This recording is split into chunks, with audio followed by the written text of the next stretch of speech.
Welcome to the darkest corners of the unknown, where the terrifying tales and forgotten horrors of this world come to life. If you're brave enough to stay, hit that subscribe button and let the nightmares begin. Normally, I don't pick up hitchhikers.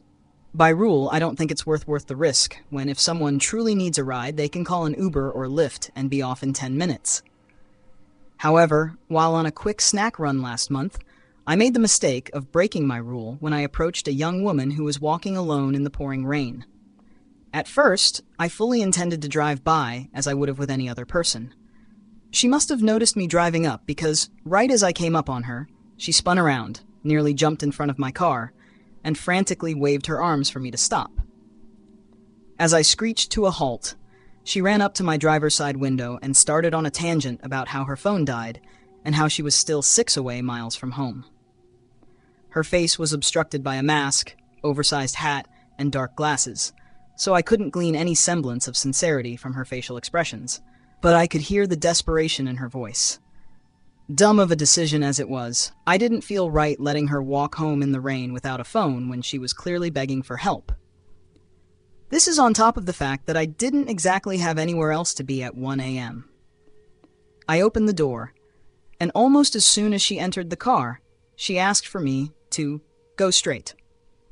As I drove, I tried to make conversation with the stranger, but I never could get an actual response. The only reply I'd received was, "I'd like to go home.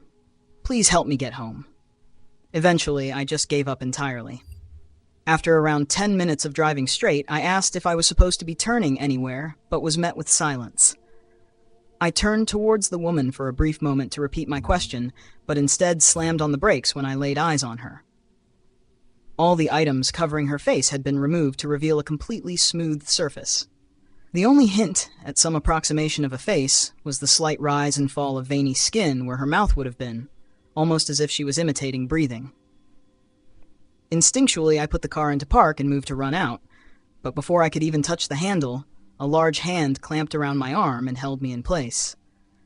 I was close to having a full-blown panic attack, but she raised a gnarled finger to non-existent lips and made a quiet shh sound. When she spoke, her voice had taken on a much more gravelly tone, and the pressure from her vice grip forced me to take every word with the utmost respect. "You will not leave," she stated. "You must drive. You no longer have a choice." When she released her grip, I didn't say a word. I didn't even want to comment on the apparent bruising on my arm for fear she'd do much worse if I complained. I simply exhaled, put the car into drive, and kept going. We must have driven for another half hour. She'd occasionally tell me to make a turn here or there. Still, after about 15 minutes, I knew we were headed towards the more rural parts of the county, an area where people were known to go missing. With every glance in her direction, I could see her featureless face was trained on me. It was as if she was observing me, not entirely sure of whether or not she could trust I'd take her wherever she'd wanted to go. And as soon as that trust was broken, it would very quickly be over for me. Eventually, she instructed me to pull up to a lone rundown house just off the highway. The windows were boarded up, and I could see piles of trash strewn about the exterior. When we stopped in front of it, she told me to get out.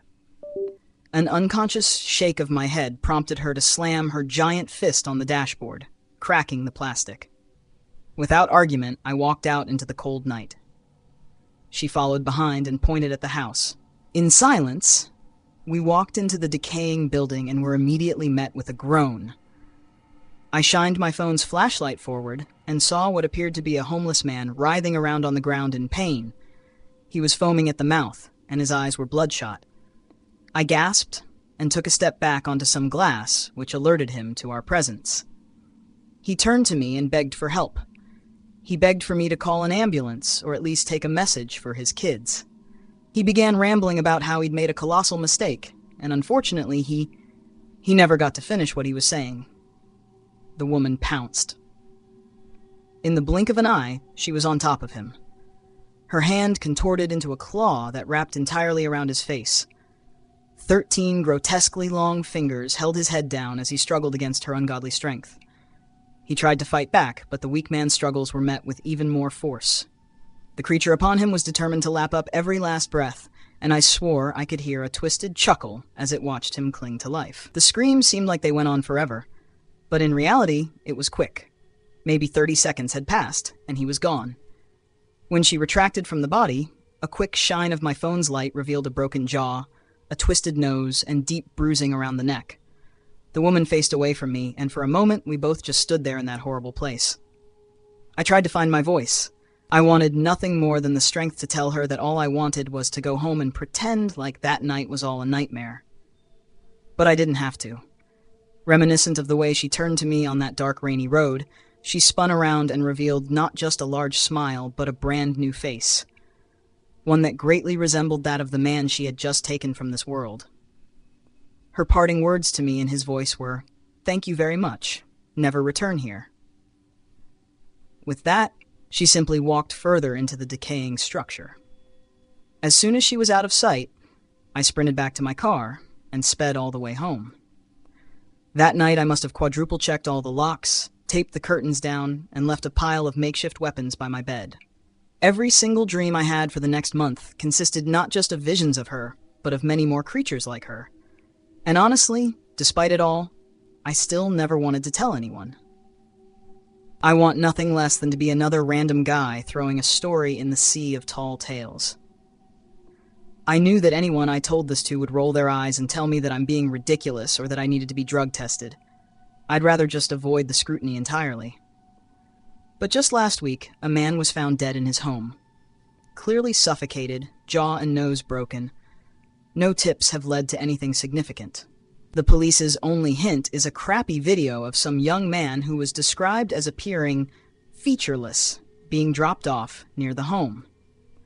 Funnily enough, just last night, I saw a post on one of those community apps saying that someone in the area thought they saw the murdered man walking the streets. Turned out to just be a young man who looked remarkably similar to him. After hearing that story, I think I feel a little less crazy going public with this. To the man I enabled the death of, I'm so sorry. I thought I was doing something good, and as a result it ended in tragedy. I will never forgive myself for that. I don't know what you were going through, but you deserved so much better. And to the world at large, if you're ever in a situation where someone is trying to hitchhike with you, please, keep driving.